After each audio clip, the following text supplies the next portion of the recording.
so last time we looked at oxygen requirements, we used the Brainheart infusion media, and we had melted it and then put the drops of bacteria in there and gave them a little shake. And then we looked to see where the bacteria grew in the levels of the Brainheart infusion.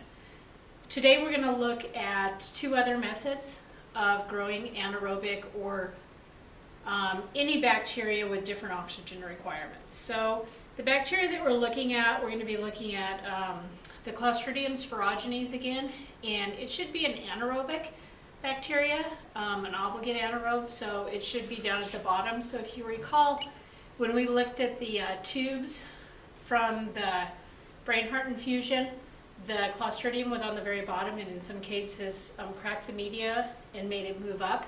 So that's because it's growing at the bottom and it's producing gas. Okay, so in the thioglycolate medium, we should see the same thing. It should be growing toward the bottom of the tube.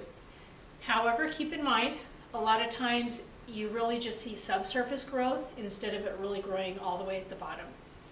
Okay, so then like a facultative anaerobe, you should see growing at the top and then dispersing throughout. Okay, so you might see it really thick at the top and then kind of like look like it's falling from there. And then for the microaerophiles, you should see the lower growth and things like that. Now keep in mind, this never quite turns out as perfectly as we would like, okay? So for determining our oxygen requirements, we're going to use the thioglycolate medium, and we're going to use plates. And we're going to grow the plates, half of them aerobically and half of them anaerobically. So for the thioglycolate, the reason that we use thioglycolate is because it's a reducing medium. So basically it takes the oxygen gas in the environment, grabs onto it, reducing it, okay, so that the oxygen in the environment is less and the oxygen is actually bound to the molecule of thioglycolate. Therefore it is not free oxygen and bacteria cannot use it for metabolism. So just like we've seen before, we're still going to see the levels of growth. Now with the thioglycolate tubes, they have a bit of a pink hue to them. Now that pink is the indicator of oxygen. And you'll notice that your tubes probably have a little bit of pink at the top, and that's okay. The lab manual does say that we're going to boil it off. That procedure of boiling off the pink will be done for you already. However, as these start to cool off, the pink has a tendency to come back. So do not be alarmed if you still see pink at the top of the tube. Okay? So what you're going to do is you're going to take your 4 bacteria and you're going to transfer them into their own single thioglycolate tubes. Now notice that the thioglycolate have the screw top tubes. So once you transfer the bacteria in there, you want to make sure that you tighten it. Okay, don't tighten it so tight that it's going to be hard to open, but make sure you tighten it completely. Don't leave it loose. We don't want oxygen getting in there. So whatever is reduced is going to remain reduced and more oxygen will not get in. When using the thioglycolate, you want to make sure when you transfer from your culture into your tube that you don't wiggle it too much and introduce oxygen bubbles. You want to kind of just go in and out. Make sure that you mix up your tubes before you start them by giving them a flick or something to make sure that you have the bacteria dispersed and that you're going to be putting bacteria in there and you're not missing it because it's sitting at the bottom. The other thing is when you take from the Clostridium tube, make sure you just dip down all the way and pull it up. When you put them into the thioglycolate, you want to go down into the media. You don't want it just on top. Okay? And those will just incubate normally like tubes incubate. With the plates, you have 4 bacteria. You're going to have 2 plates that are aerobic and 2 plates that are anaerobic. So what you will do is on the aerobic plates, write aerobic. On the anaerobic plates, write anaerobic. Draw a line down the middle of all plates, and then you're going to put a species on either side of the plate. So on one plate you'll have 2 species, and on the other plate you'll have the other 2. So those will be for aerobic. For the anaerobic, you do the same thing. 2 species on one plate, another 2 on the other plate. Okay?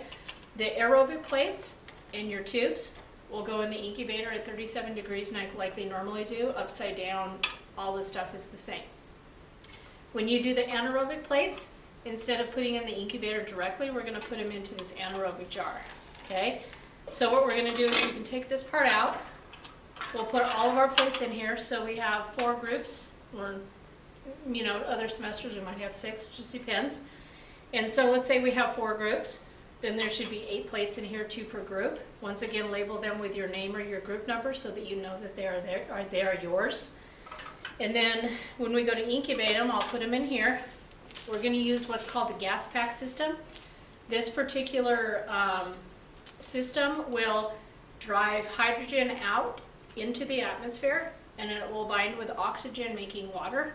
So you might see some condensation in the jar. Okay, so I'll open this up.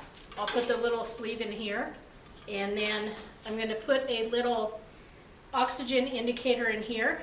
Okay, this is blue. I'm going to put a little bit of water on it. I'll also slip it in there somewhere. And then, we will seal the jar completely. Okay, nice and tight.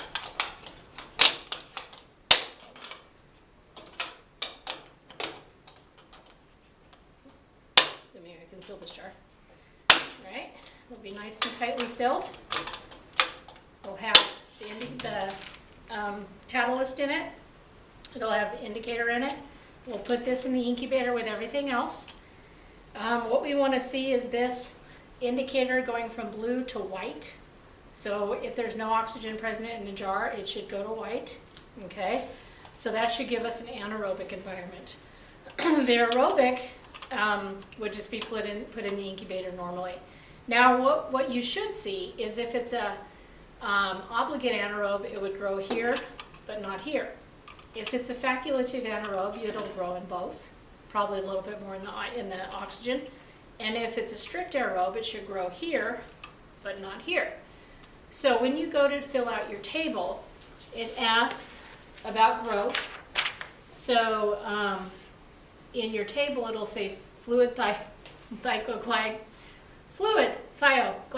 Okay, that's your tubes. And so you're going to say the growth, where it's dispersed. Okay, top, middle, bottom, you know, describe the growth.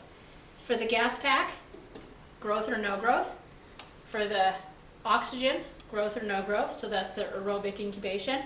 And then based on those 3 things, you're going to determine what the oxygen requirements are. This is where you would use the term strict aerobe, facultative anaerobe, things like that. So you don't use that terminology until you get to the last column. Now, like I said, this never works out perfectly. You will have to be the best judgment of your results. If your thioglycolate conflicts with what your plates say, we'll talk about it. So make sure we discuss our results before you actually determine your requirements.